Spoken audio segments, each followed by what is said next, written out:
welcome to another Work and Watch Wednesday. Good morning, everyone here from Divots and Pivots.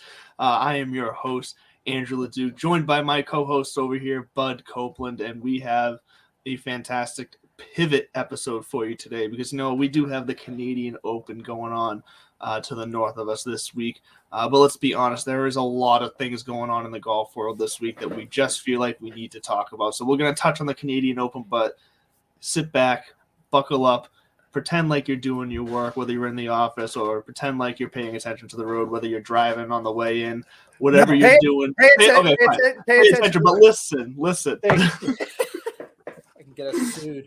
I just watched the West Wing episode where the president gets sued by somebody in the seatbelt lobby. No, but to your point, I just railroaded you the way that the LIV Tour has railroaded the news cycle, the golf world, Twitter sphere, online, everything.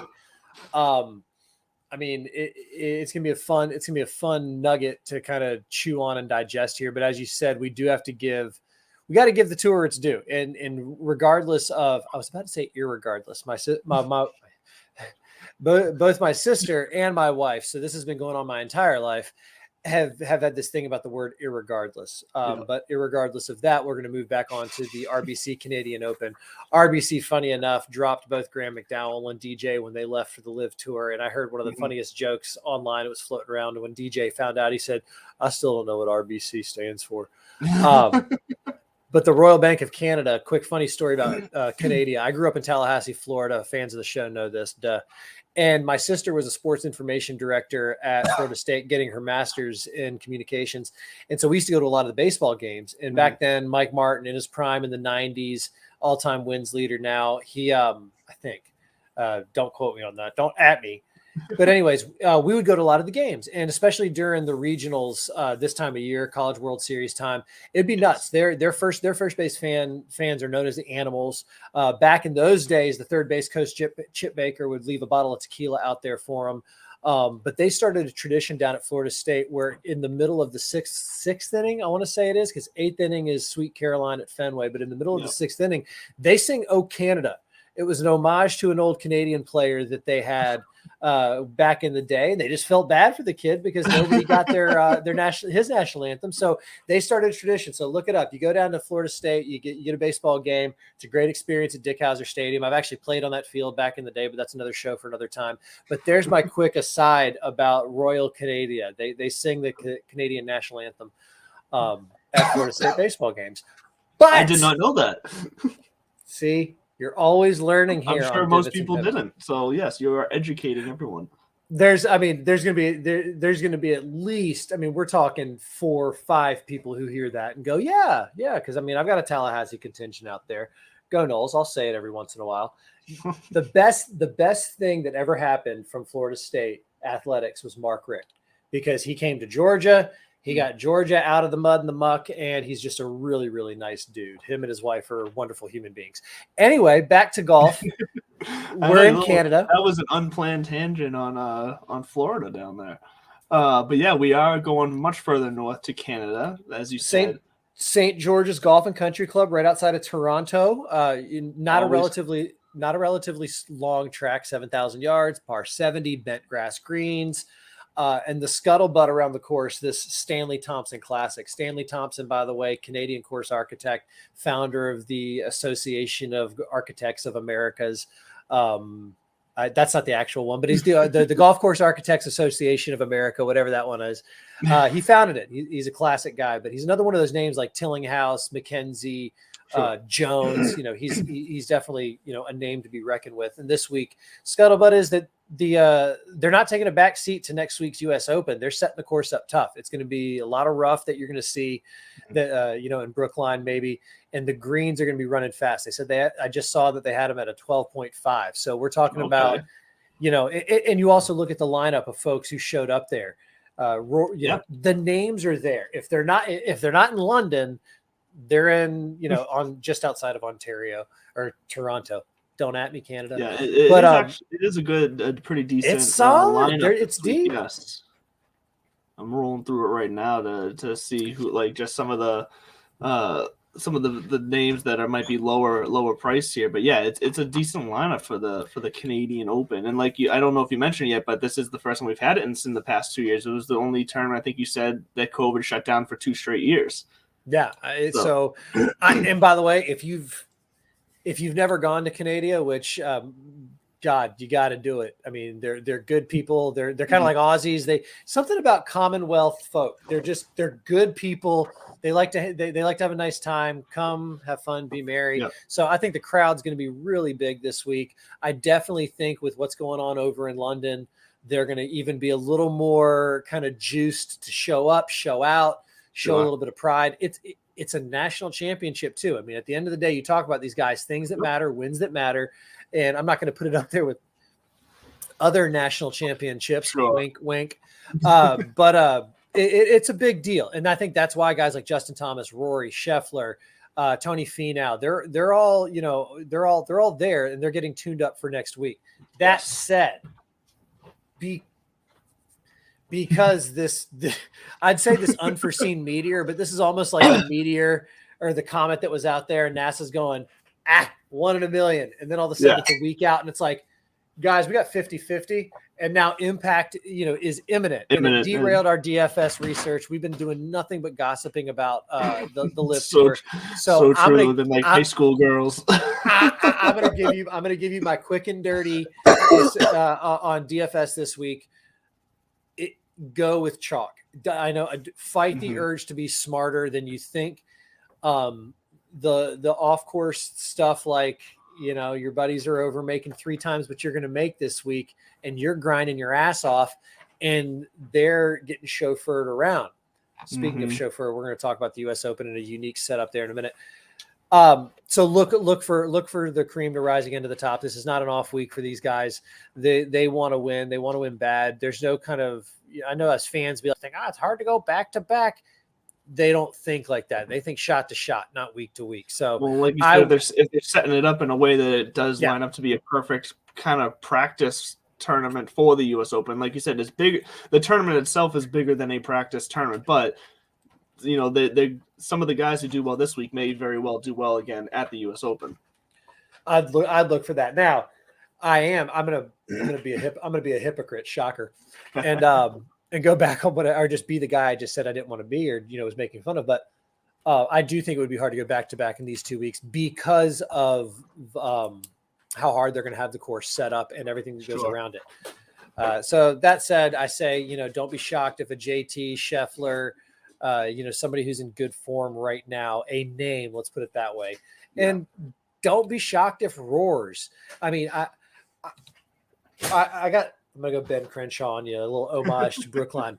I got a funny feeling about this. No, but Rory's the standard bearer for the PGA Tour. He's the guy who's got the deal with PGA Tour, or not PGA Tour, the Golf Channel, which is PGA Tour. Golf Channel, Golf Now. He just released another app that's supposed to be this golf engagement gamemanship kind of app that's mixed with instruction. So he is all in, and he's publicly talked about it. But here's my other thing about Rory. When the reporters wanted him to come out and say, ban him, get it.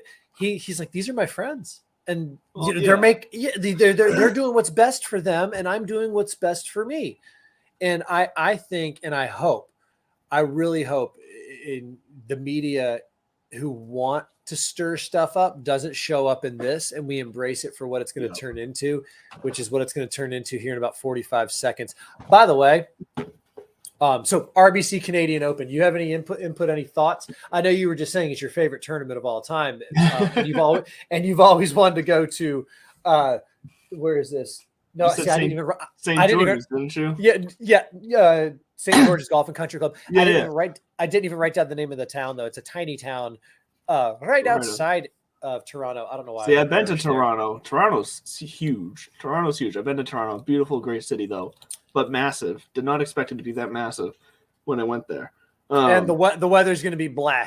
It's going to be a little bit rainy. It doesn't look like thunderstorms or heavy rain. So it's just going to be kind of like New England, kind of.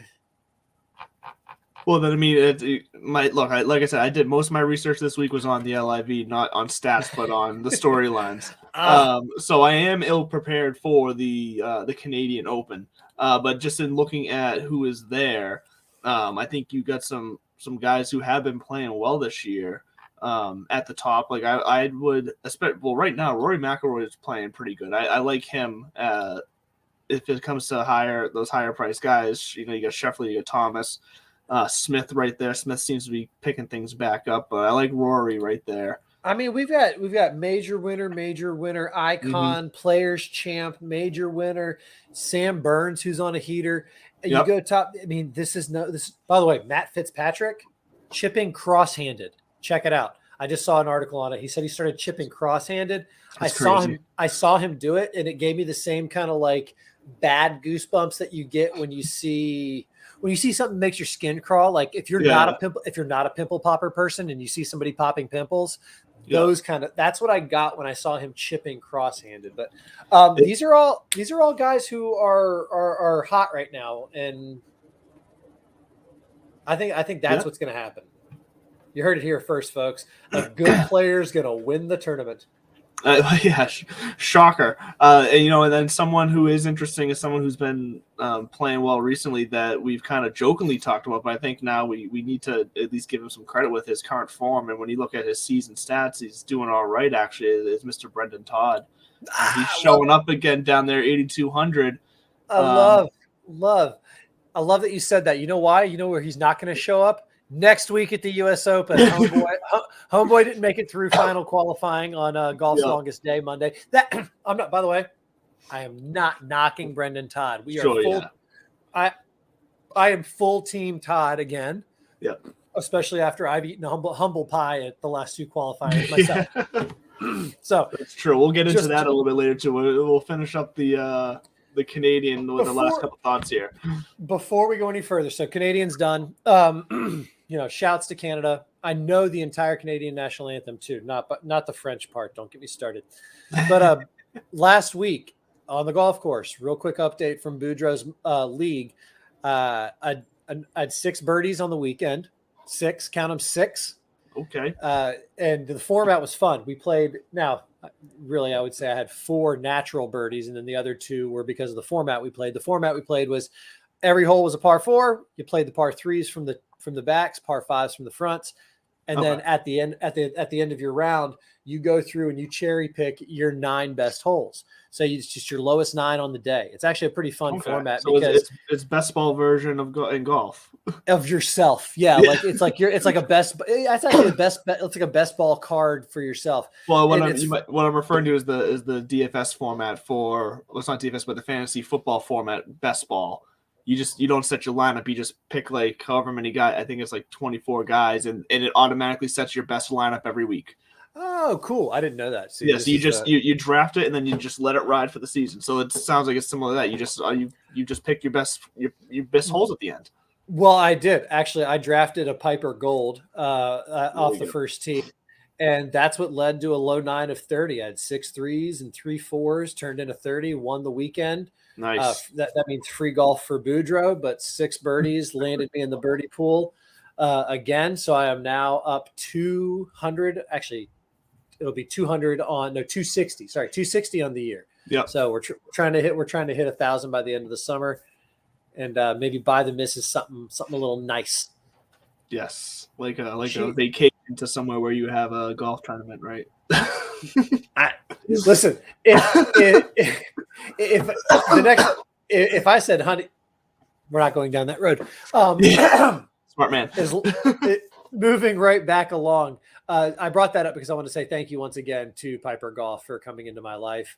Yes. Thank you for. I am not gonna lie. Here it is. Honest feedback. Day 1 with the Piper Golds, not impressed. You know why? Scuffed a little quickly on me. Went back through my round.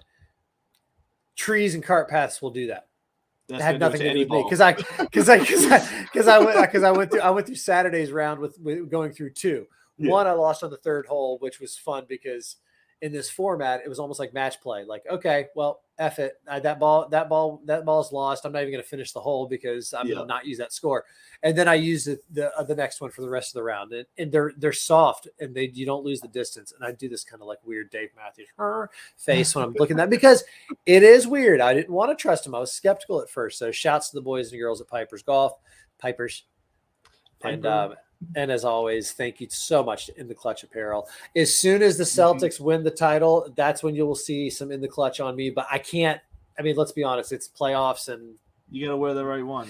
Yeah, I can change the hat up. I've got my PGA Championship hat from my boy out in Tulsa. It just came in the mail today, or yesterday, whatever. Yeah. So, back to you in the studio.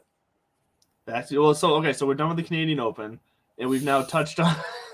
And story time with Uncle Bud. We've now touched on the story time of your golf. So that pretty much leaves us to LIV, I guess, to LIV, whatever you want to call it. And, I find it interesting because you mentioned how you expected to be a little bit louder up in at the Canadian Open, or like a little bit more juice behind the fans. I do find it interesting because the way that the LIV Tour is pushing. Like one of their, I guess, slogans is same louder. Golf but louder, or something like that. I might have the wording wrong, but it's it's still golf but louder, or something along those lines. Pun around being loud. We'll see. Yeah. Well, so I guess you're right. We'll see if we see the fans take notice and what they do, how they react, or if they even care. Andrew, you are an artist at heart. You know as well as I do what that loud is referring to. And it has nothing to do with humans. It has everything to do. What's the latest TikTok song? My money don't jiggle jiggle. It's that like almost British sounding like robotic voice. Yes. That's what that is. I'm not going to say I'm in, right? Like I don't need to get blackballed by the PGA Tour. No, I'm joking, but I'm in. Like I want to see what this has become a thing. I think I said it months ago, right? Mm-hmm. I thought I do still think they screwed up with the rollout, and we'll get into that. Mistakes were still made. Things were said, mistakes were made, yes. approaches went. And because Rory was right, Colin Morikawa was right, and the guys that are not over there were right in the sense of, you're offering a lot of us something that is not the most important thing. It's like we've got money, and some of them are going, but they've got more. Some of them, that's what they want. It depends on where they are in their career or just their whatever. I was skeptical. I was like, listen, we got tournaments, we got locations, we got purses, we got Slugger White is their rules official. I mean, they've got big name players set up for this thing.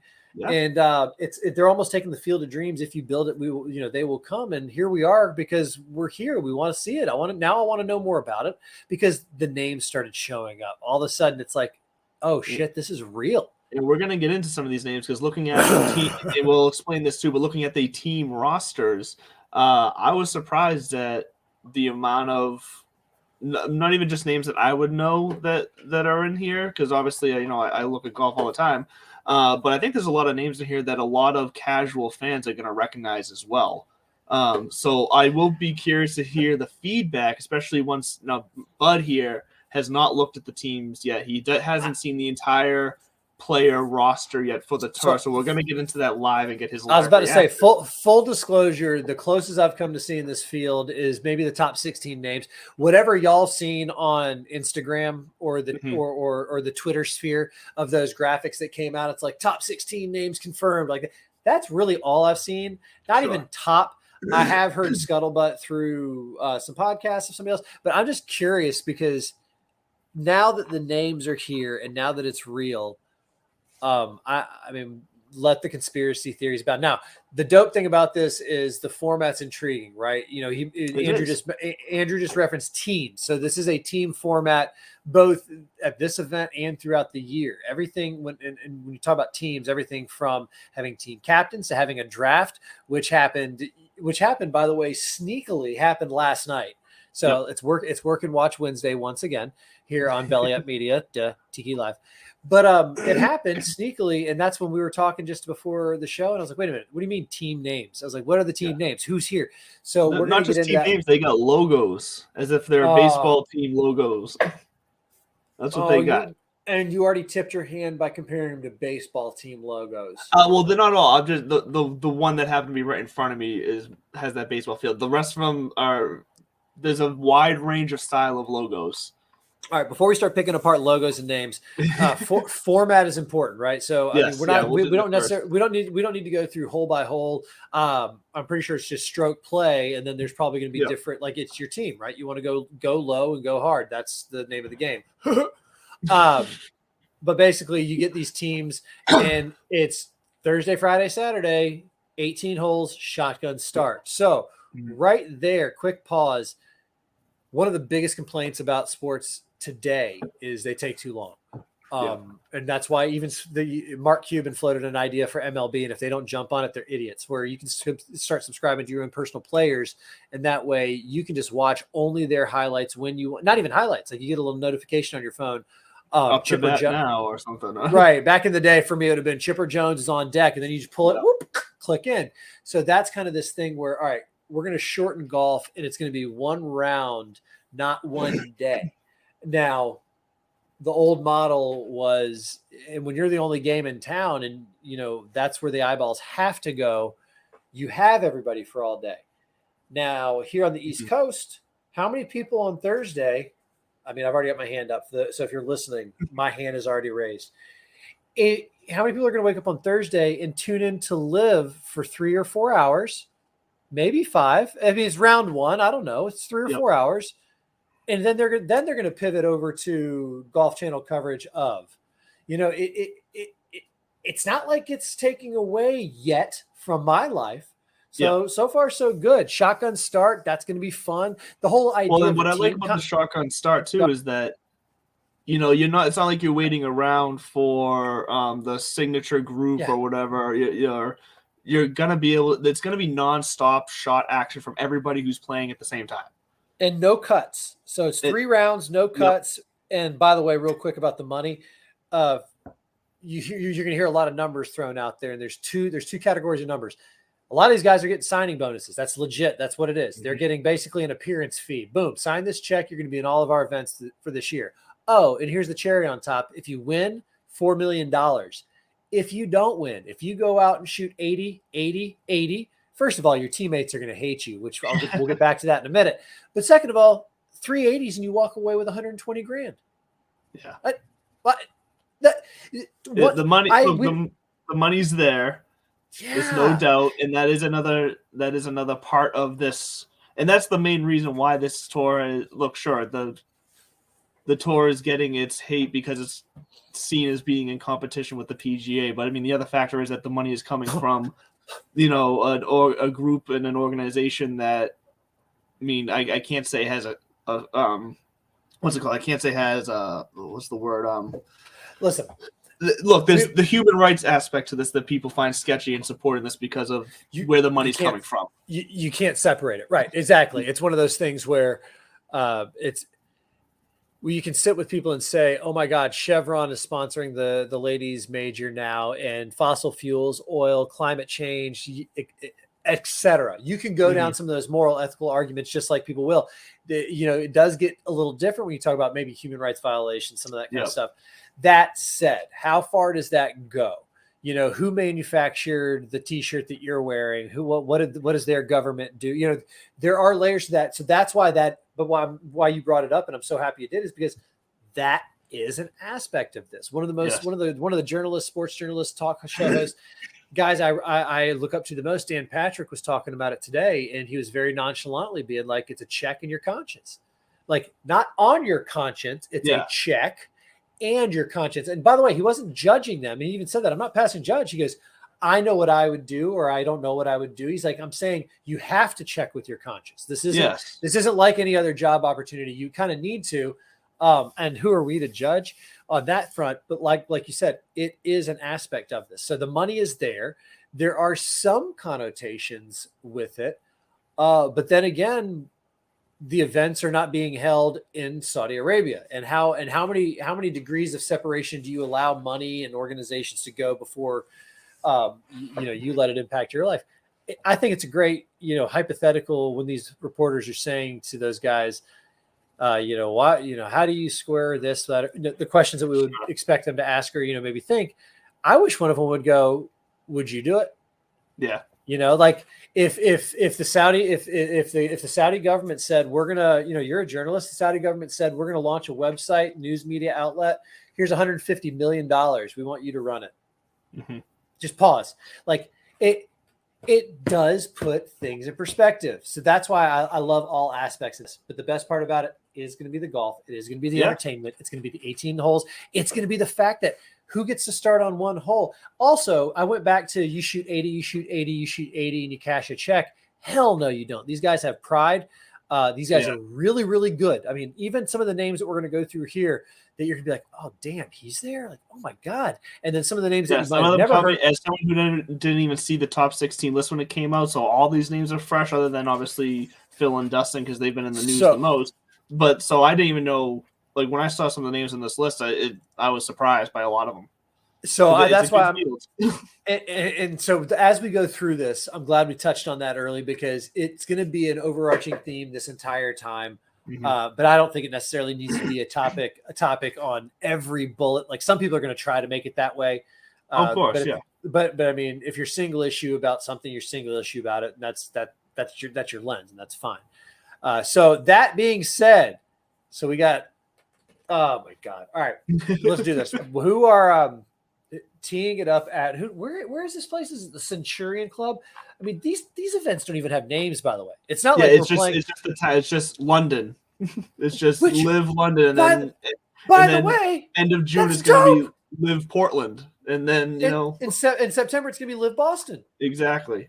So and when you talk about sustainability, this is Saudi Aramco oil money. This is endless pockets of. It doesn't, they really could probably go through the top 100. I mean, they offered Tiger almost $1 billion. I know. I saw that. And I mean, and shouts to Tiger for sticking around. Again, it's one of those things. You do get to a level where it's not going to, that doesn't, that kind of money's not going to change his life. But I also don't, I believe that Tiger probably gave the offer its due. He probably was not rude. He probably was not disrespectful. I'll tell you what, he probably never actually got on the phone with anybody. It was his people. But he probably had the conversation, said, thank you. No, thank you. I appreciate the outreach and blah, blah, blah. Because also when Phil Mickelson said, these are scary motherfuckers, the Saudis, pardon my language. He wasn't just talking out in the sense that they're going to go, Khashoggi you. Mm-hmm. And to steal a line from an Aaron Sorkin show in the newsroom, these people drop Brinks trucks on you. So if they didn't, this LIV Tour is kind of like a shot across the bow. And I wouldn't be shocked if within 5 years, they're either acquired by the PGA Tour or the PGA Tour is going to take the next 5 years to find some sponsors, build up a war chest and say, now unveiling PGA Tour Select, which is going to be 5 events throughout the year that only the top 50 qualify for. Team of and for and by the way, to those players, does it replace the WGCs as a different type of format? Yeah, look at the schedule. WGCs are gone. The match play is still there, but the rest of them are kind of dying out. And by the way, if there's an article a little while back that was they basically served their purpose, which they was created 25 years ago to expand the game globally. It's done. Now it's global. Yeah. All right, so let's talk about LIV London. Well, who's playing at LIV London this week? All right, so we're gonna go team by team here. So the first team here is the Four Aces, and granted, all these team names have the team name, and then every single one of them have GC at the end of it. So this is Four Aces GC. LIV Golf marketing and communications. Call me. I'm a freelancer. Don't worry. There's some ones in here that you're gonna probably cringe at. Then the Four Aces is making you react like this. This is Dustin Johnson's team, and he is paired with Sean Norris, Oliver Becker, and Kevin Wan. Yuan. Y-U-A-N. I'm probably saying that wrong. I apologize. Sure. All right. Yeah. I honestly don't know any of the names on his team other than him. No, and that's it. Well, that's how it's going to be sometime too, right? But we'll find out. We'll learn about them. So then the next team is the HY Flyers, the High Flyers. This is Phil's team. But HY? Yeah. This is HY Flyers, but I'm assuming they wanted to be called said High Flyers. But I don't understand. What is HY supposed to be short for something? I don't know. Oh Jesus! All right, let's keep going. So this is Phil Right. Mickelson. This is Justin Harding. This is an amateur is on this one, and I cannot say this name. Okay, I'm gonna try. Ratchanon, and then in quotes TK, and then the last name is Shantananuwat. It's a 1 hour show. Yeah. So he's there, and then Chase Koepka's on that team as well. So we got Brooksy's younger half there. Good for you, Chase. I like to see that. Go, buddy. Chase So hold on. We got Phil Mickelson and Chase Koepka together. Yes, I know. Yeah. How long till we start seeing them in a sponsorship deal somehow, somewhere? Keep going. Oh boy, that'd be interesting. And then we got so the next team name is Punch. I like it. Just Punch. Looks like Punch. It's captained by Wade Ormsby. I said the B and the S backwards. Matt Jones, Ryusuke Kinoshita, and Blake Windred. Matty Jones gave an interesting interview about this. The Aussie, he was. I mean, that I think if just this many teams deep, we're already seeing two. That's how it was kind of like serendipitously placed there, saying, "Yeah, this game's gone global." Yeah, the WG, and this is picking up and expanding on what the WGC did, which is like, let's come on, let's keep going. So let's keep going. Well, and what's funny enough is that as we get down to some more of these teams, it becomes more of a grouping of known players on the same team. So it's going to be interesting because those teams could clean up. But then the next team here, we got cliques. I like it. Do you know what a clique is? I actually don't. What is a clique? Explain. It's an old golf club. It's just before we had numbered clubs, they had nicknames for them. Niblick was one of them. Mashy. Well, that makes sense because we'll get to it. But Niblick is another team name on here. We'll get to it later. I like it. So cliques here, and that one is captained by Martin Keimer. He's got Pablo Larrazabal with him, J.C. Ritchie, and Ian Snyman. I mean, listen. If they're there, then they can play golf. I don't count anybody. Oh yeah, yeah. So and then the next one is Ironheads, and this one the logo for this one looks like the Harry Potter font. So it's a bit interesting looking, but this one's captained by Kevin Na. So we had Kevin Na on this one, which was one of the bigger names on this list for sure. And then Saddam Kaiwakanjana. Okay. Hideto Tanihara and Viraj Madapa. This is the entertainment for the show is me pronouncing all these names tonight. Well, and actually, I'm glad you just said that too. I'm so appreciative of everything you say, Andrew, because one of the things people forget that it's not just incredible. It's not all the way by itself. Greg Norman in the LIV league is tied to the Asian Tour.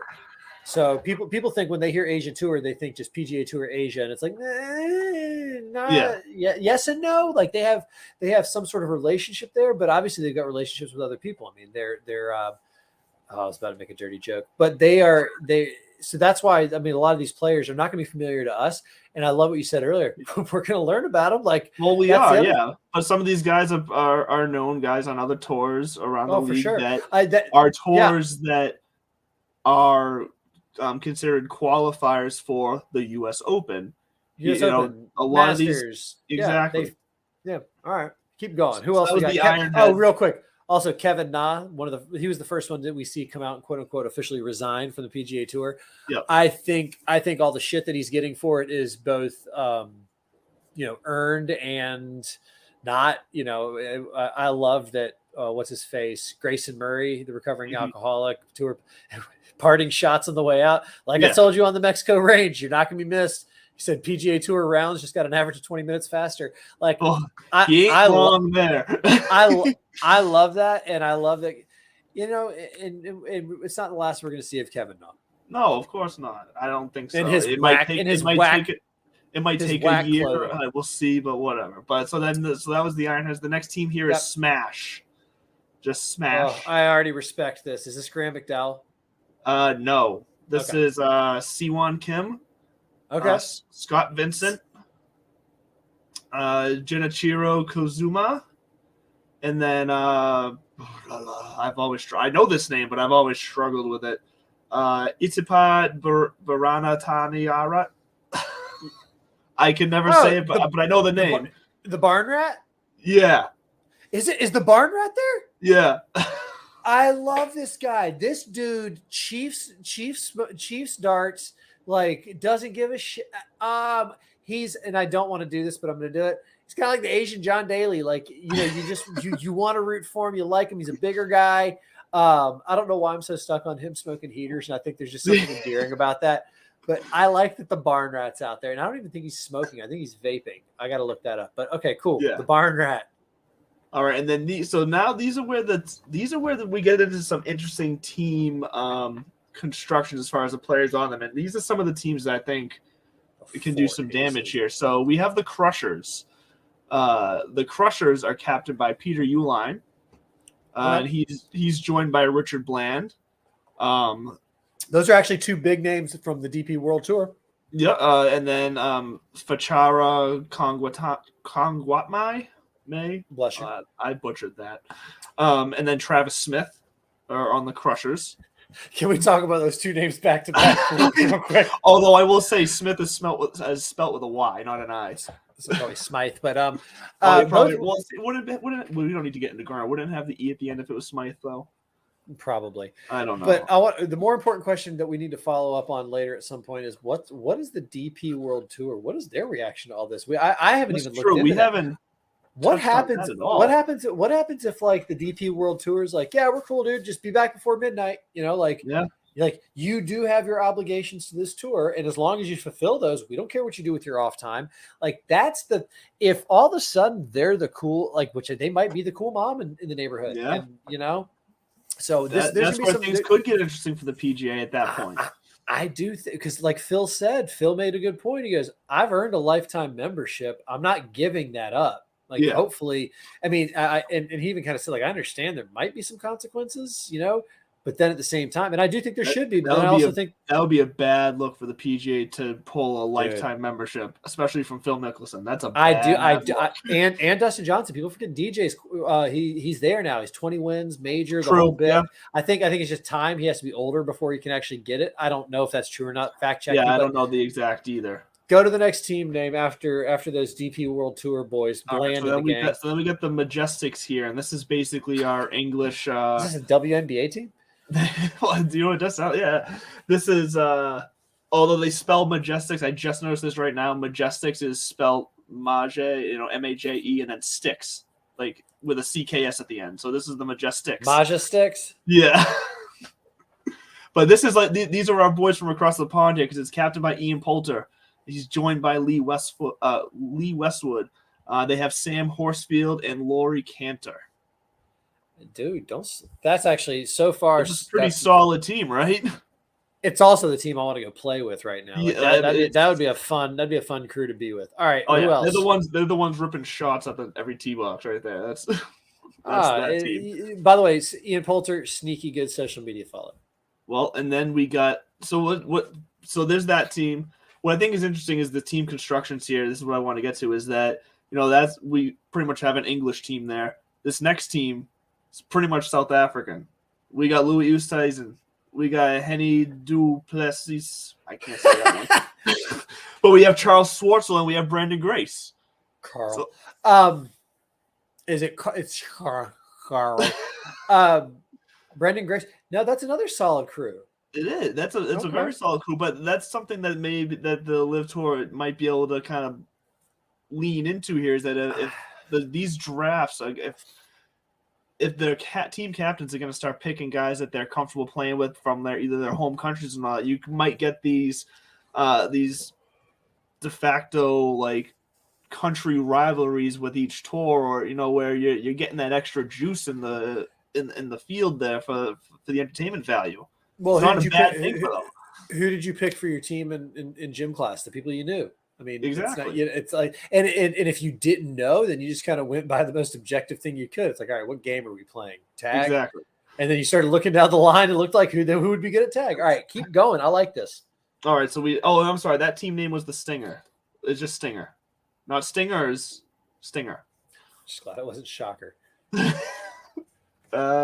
that is not on any of these. So no, there's no Shocker. The Fireballs, which I think has the cheesiest logo out of all of them. It's a golf ball with a big smile and sunglasses with flames coming off of it. That's neither here nor there. The Fireballs sounds like a little league softball team. It looks even worse than it, honestly, for the logo. But that's neither here nor there. Sergio Garcia, that's his team. Fitting. Yeah. And Sergio he's actually got, so it looks like there's 3 amateurs on this first tournament here.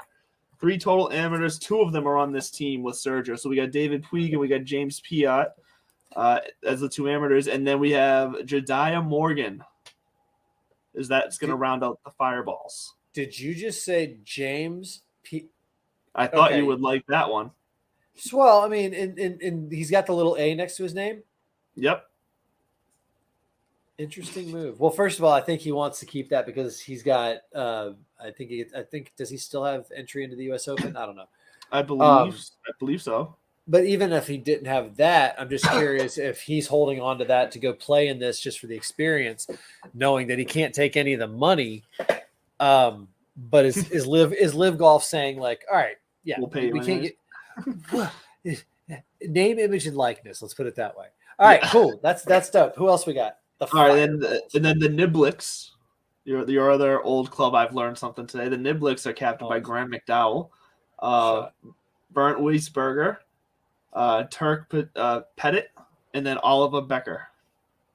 I like it. I mean, names out like an old school. It's like an old school team right there, which makes the name of Niblets kind of make sense. So I mean, yeah, that does sound like a 1927 British or Open Championship. Wow, I almost got banned by the RNA. And then our last team is Torque, and their logo looks like it belongs on the sign for a gym. But Torque is the team name. It kind of makes sense with 2 of these guys, I'd say. Taylor Gooch is the captain here. Hudson Swafford. Shouts! Yes, Hudson Swafford, Taylor Gooch. They're going to come in big hit. And for Torque, Adrian Otagui. And then a name we haven't heard in a long time, Mr. Andy Ogletree, is going to round out former USAM winner, Georgia Tech guy. Haven't really seen too much of glasses since isn't he the guy? He was wearing glasses. Skinny kid from Georgia Tech looked. All I know is that he was on the like the original PGA Tiger Woods game, but EA Sports put out. He was one of your options to pick. It was Andy Ogletree. I remember. Maybe not the original, but it was like Tiger. It was like 2000 or something like that. PGA Tiger Woods 2000. Man, I think actually okay. So now we've done this, I got to pull him up because I think you're confusing people. Where's Andy Ogletree? Where are we? Down here at the bottom. Andy Ogletree is a young guy. Yeah, 6'1", 180, 20. He's the 2019. He's the 2019 USA. Okay, so isn't there an older guy who was on the tour who's also named Andy Ogletree though? Or was there? I think it was Alec Ogletree. Oh, maybe that's what I might be confusing the first names. Then it was a while ago. All right, so first reactions to the field and team names. You go first. And like I said, the field is it's impressive, more impressive than I thought they were going to be able to put together. So I if I had to grade the field, I'm going to give it a solid. I'm going to give it a solid like B+ here. So I think they've got enough big names in here to draw some eyes that I wasn't sure they were going to be able to in the first tournament. That's the thing. This is the first tournament. They've already got another like 8 tournaments lined up. 6 or 7, yeah. Yeah, 6, 7, 8 tournaments, something like that. So, I mean, there's going to be some more names that jump over here for some of these other tournaments. We're going to see this kind of shuffle around a bit. The field for the very first one, I'm impressed with. There's some good names in here. And then, like I said, with the format of it, with the team, I think the way the teams were constructed with who the captains picked, I think is going to create some good entertainment value. Because I think we're going to see some guys enjoying playing golf out there together and having a good time, yet still playing top-level golf. So I think there's something there. Now, as far as the team names go, I think they're them and the logos are cheesy. I just some of them were all right, but like I don't know, like the four aces and the high flyers, I couldn't. I get the cliques and the niblicks, like those are nice homages, but like the fireballs and torque and stinger, like crushers, it just feels like I'm playing backyard baseball golf version or something like that. Oh, backyard baseball is so good. Well, you're giving Phil $50 million a year. You gave DJ 125, and it's interesting to hear about how the money goes out. You know, these signing bonuses are basically, or their appearance fees is another way that I've heard them described. Yeah. But Phil, his referred to as $50 million a year. DJ's was they gave him $125 million. So I'm going to be curious to see how long these guys stick around, because also the way that Phil was tied to it early. Obviously, through the leaks and everything. And what we're coming to find out is everybody's heart is in the right place. We already addressed the whole conscious thing earlier. That's going to be the elephant in the room, or I almost made a very, very insensitive joke. But that's going to be there. That's going to be there the whole time. But to hear Dustin Johnson today talk about, like, I intend on playing in the majors and I'm resigning from the PGA Tour for now. Yeah. And they were like, well, what about the Ryder Cup right now? He's like, I don't know, man. Hopefully rules change. I do think rules are going to change. I think the PGA is going to have to. They're going to have to. First of all, Jay Moynihan he's not two things. Yeah. He's not a dictator, and he's not an idiot. Mm-hmm. There's a reason why he can hold his ground, kind of like the USGA and their US Open. I keep scratching it like a bug flew in my nose. The USGA just released their statement on it, right? Because now it's like, well, shit, you let these guys play in the US Open. And they were incredibly careful about their wording to say, we have no intention of changing our field right now because people have entered it under certain set of requirements. And I think they did the right thing in the way they handled it. Oh, for sure. They definitely did. Mike Wan is not. He is very, very good at what he does. The LPGA Tour was not in a position to take the steps that they're taking now 10 years ago, and it's because of Mike Wan. So that was obviously the right call, but they worded it carefully, because we're idiots if we don't think that the RNA, the USGA, all the key players are all getting in rooms right now and on Zooms going, what do we do? Or when do we talk about this? They could also be saying, like, fuck it. Why do we have to do anything? Let them do their thing. Mm-hmm. We'll go through our season, then we'll sit. But I doubt that. I bet right now they're planning, because they're gonna want to capture this. It's too fresh, too new. They're comfortable in where they stand, and I say they being the PGA Tour, with legacy and gravitas and everything like that. So still a proving ground. Yes. They're not going to lose that. No, but LIV Tour might have gotten what they wanted, which is look what money can do. And so why don't you work with us and don't fight us on this, and we'll scratch each other's backs. The money that you don't have, we can pump into this special opportunity for players that, hey, what if the only way to qualify for the LIV Tour was to be in the top 50 of the PGA Tour? Like, you never know where these kind of partnerships. It acts as like a bonus structure, right? Like, because the PGA Tour also has access and some agreements and some deals that will sunset, but nobody's going to sit around. Nobody's going to say, "Oh, well, 3 years," because this is too hot and too fresh. So I think it's going to go one of two ways. Like I said, either some sort of acquisition or partnership with the LIV Tour, or they've got a lot of people in a room right now already designing some sort of Super 6 series that they call for the PGA Tour. To counter it directly. Yeah, because let's be honest, the Saudi government in those pockets are deep, but we're talking about the U.S. economy and the GDP. We're talking about a very small list of people who all know each other, and their money all kind of. I'm not gonna say it's an insider game. I'm trying to get all conspiracy theory with the cabal here, but. Yeah, if Anheuser calls IBM, calls AT&T, calls Coca-Cola, and they all say, "Hey, we have an opportunity here to kind of, create this monster. Let's go after it and let's squash." Because you mentioned it earlier, there are going to be people in these boardrooms who are going to take offense to this and saying, "Damn it, we've been putting on the Travelers for 60 years now, and I'll be damned." Or the RBC Canadian.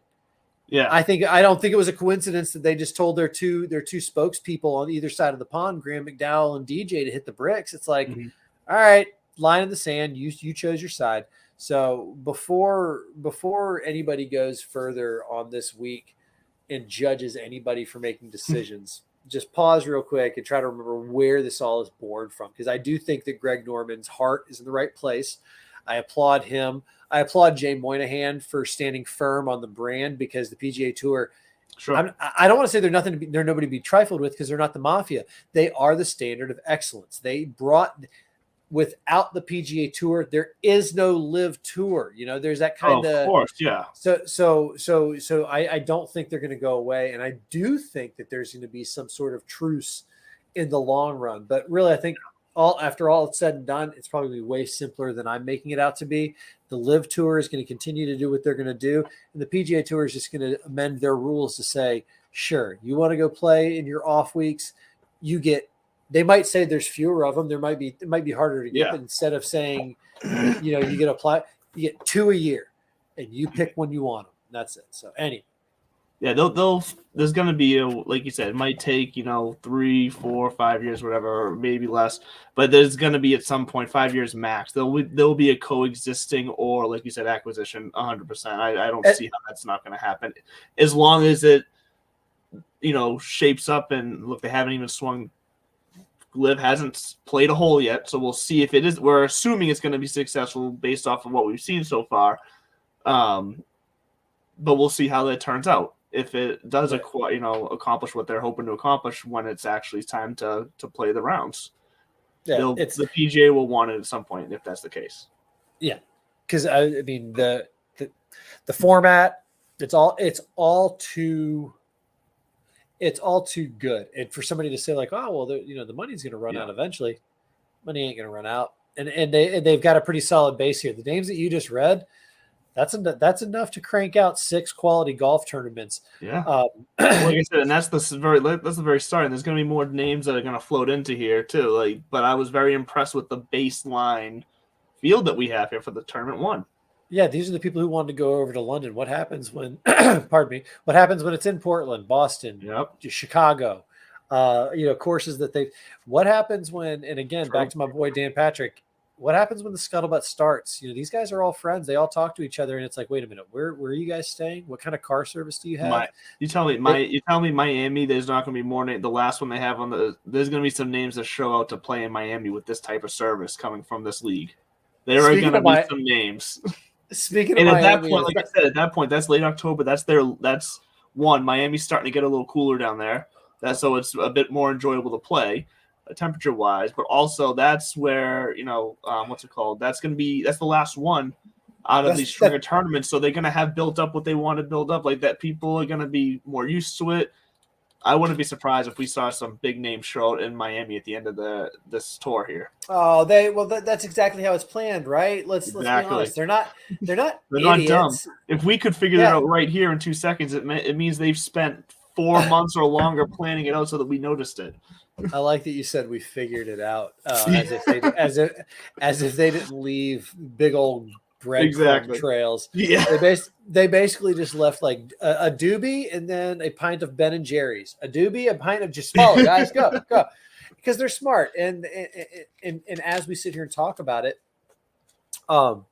it goes back to what the USGA and how they approached it, which is like, all right, cool. This year we're going to live and let live. Everybody do their thing.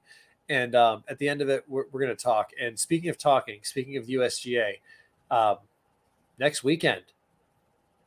Yes. Is it next weekend? Not this. Yeah. Not this coming weekend. No, but on the 18th. The weekend of the 18th. This upcoming weekend, I'll be watching the LIV Tour event and then tuning over to the RBC Canadian. But next weekend, next Saturday, the Clubhouse in Middleton, Massachusetts. We'll be there 4 to 7. 4 to 7 if you're in the area, and you're gonna get to you're gonna do whatever you want. You'll be able to come and meet us, watch us play golf on the simulator. We're wonderful people. We're gonna do a show live. We're gonna have some giveaways. One definitely confirmed right now from Piper Golf. You're gonna be able to in some form enter to win a giveaway for one of their hats. And you can choose between either this hat, the pipet hat that Bud's holding up right here, or one of they also have another style hat that I don't have. I don't have it myself because I also went with the pipet hat, but they have another style hat. You can go on their website, piper.golf, and see that. But we confirm we're going to have a giveaway for that. Use their balls as Bud is getting whited out right now, but there it is. The Piper, those are the golds. I use the Piper blues. So yeah, that's going to be, we're going to have that. We might have some more giveaways as well. So stay tuned. We're going to start flooding the social stratosphere with. Yeah, I was about to say, if you can't show up live, you can still participate and win. We're just saying yes. Yes. We're going to go plant our flag at the clubhouse at Middleton for the third round of the U.S. Open the day before Father's Day, because obviously we're both fathers. We like to spend Father's Day with our family, but we're going to spend Saturday with one another, with you, with the folks at the clubhouse at Middleton. We're going to play. We're going to play we'll play 9 here. We'll play 9 there. We might do some range work. We're going to talk to some folks. And something else we're going to kick off next week that I didn't tell Andrew about, but I ran it by the boys upstairs. We're all good to go. Is next week we're going to set a lineup. He and I on next Tuesday's show. Next Tuesday's show is going to be a normal show, but we're going to start setting our own mock lineup. I mean, you can set 50 in DK. I can set 3 in DK, but he and I are going to start going head to head, and we're going to find out who's doing their homework, so to speak. And so, okay, you're not allowed to use my sheet anymore. Then I would say actually that's fair. I'm kidding. No, because here's the point. We have the same information. Shouts to the boys and girls at Fantasy National Golf Club for making us smarter and making you smarter. If you're not there, you need to be there. But no, we always draw different conclusions. So we're going to set a lineup and then we'll follow up. This is on Boudreaux to keep track. And the other thing is I can finally pay up. I owe you at least 6, if not 12 Budweisers. Thanks to Corey Connors. I should pay in Labatt Blue, a la Corey and the Canadian Open RBC this week. That's how it comes full circle here on Divots. It'll be there. So from top to bottom, yes. RBC, get chalky with RBC. Don't sleep on LIV. And it's going to be online streaming. That's where the future is for a little while. Mm-hmm. And then if you're going to be around Middleton or Boston and you want to come out and see us at the clubhouse, do it. Otherwise, tune in on Tiki Live /Twitter. Oh, Twitter Live. What was that? 57 minutes and 7. Oh, we have our new promo. Man. Fantastic. Hey, in honor of Top Gun Maverick, crashed and burned right there. Damn. That was fantastic. Andrew, take us home. You did make a great point, though. Even if you can't be there, if listeners who are just watching, listening, whatever, can also be involved in the giveaway. So we're going to make that work for you. Stay tuned for the socials postings. You'll figure out how you can enter and how you can find us. We're going to have all the information out there. We're about to be pumping that out every day, multiple times a day. So get ready. If you want to go, you'll have the information to go. So we'd love to see you guys. And yes, just rub that golf ball on your face as you try to get over it was great. I'm sure it's a website out there somewhere. We're just not condoning to go for it on this show. It might be a T-shirt pretty soon. And real quick, I would be remiss if I did not say thank you to the commission, everybody over at Belly Up Media for letting me once again crash your airwaves. Check it out. This Bud's for you. Or if you're listening to this, you probably have my cell phone number. So thanks for tuning in. Yes. And as always, thanks for joining us here for another Work and Watch Wednesday. We'll see you guys next week. Enjoy the LIV this week. Enjoy the Canadian Open. And then get ready for the U.S. Open.